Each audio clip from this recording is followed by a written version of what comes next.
ഞാൻ ചെയ്തത് വലിയൊരു മിസ്റ്റേക്ക് ആണെന്ന് ഞാൻ അത് അക്സെപ്റ്റ് ചെയ്യാണ്. കാരണം ഞാനിവിടെ വന്നത് ഗെയിം കളിക്കാൻ വേണ്ടിയിട്ടാണ്. ഞാനിനി കളിക്കുന്നത് എന്ന് വെച്ചിട്ടുണ്ടെങ്കിൽ അത് ഞാനിനി പ്രേക്ഷകർക്ക് വേണ്ടി കളിക്കും. കാരണം ഇവിടെ ഞാൻ ഫസ്റ്റ് എന്റെ എൻട്രി വന്നത് as A fashion choreographer, stylist എന്നുള്ള ലേബിളിലാണ് വന്നേക്കുന്നത്. പക്ഷെ ഇന്ന് ഞാൻ വന്നിരിക്കുന്നത് പ്രേക്ഷകര് എന്നെ പിന്തുണച്ച് എന്നെ ഇവിടെ കൊണ്ടുവന്നേക്കാം. അപ്പോൾ ഇനി ഇപ്പം അനീഷേട്ടനെ പോലെ തന്നെ ആയിരിക്കും ഞാനെന്നാണ് ഞാൻ വിശ്വസിക്കുന്നത്. കാരണം അനീഷേട്ടൻ പ്രേക്ഷകരെ ഒരു പ്രതിനിധീകരിച്ചു വന്നു. പക്ഷെ ഞാൻ വന്നിരിക്കുന്നത് പ്രേക്ഷകർ എന്നെ തിരഞ്ഞെടുത്തതാണ്. അതാണ് ഞാനും അനീഷേട്ടനും തമ്മിലുള്ള വ്യത്യാസം ഞാനിപ്പോൾ മനസ്സിലാക്കുക. And I am really happy. Big ബോസിനോട്, എന്റെ ഏഷ്യാനെറ്റിന്റെ പ്രേക്ഷകരോട്, എന്നെ സ്നേഹിച്ച എല്ലാവരോടും thank you so much.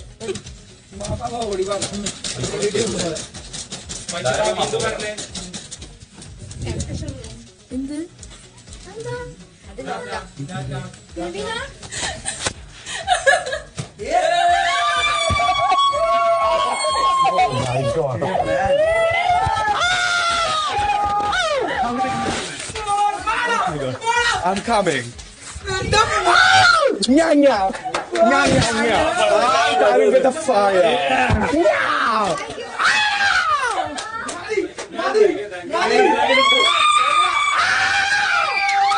I love it.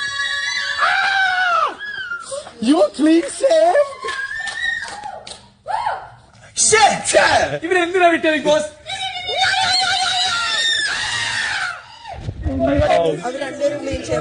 Welcome to tonight.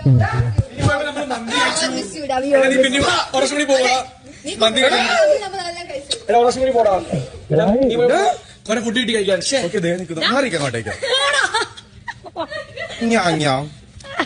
എഴുന്നേക്ക് അങ്ങോട്ടേക്ക് വരൂ. എവിടെ അനുമോൾ? എവിടെ? So sweet Anumol. അതെങ്ങനെയുണ്ട് മോനെ? ഓക്കെ, നിനക്ക് എവിടെ നിന്ന് കിട്ടി ഈ സാധനം? നീ പോയപ്പോ ബിഗ് ബോസ് കുറെ പോയിന്റ്സ് തന്നു. അപ്പൊ നീ കുറച്ചുകൂടി പോകണമെങ്കിൽ നമുക്ക് കുറച്ചുകൂടി കൂടുതൽ പോയിന്റ്സ് കിട്ടും. ഒന്ന് പോയിട്ട് വരും. നീ മാത്രം ഹാൻഡ്സം ആയിട്ട് ഇരുന്നാൽ മതിയോ ഇവിടെ? Big boss.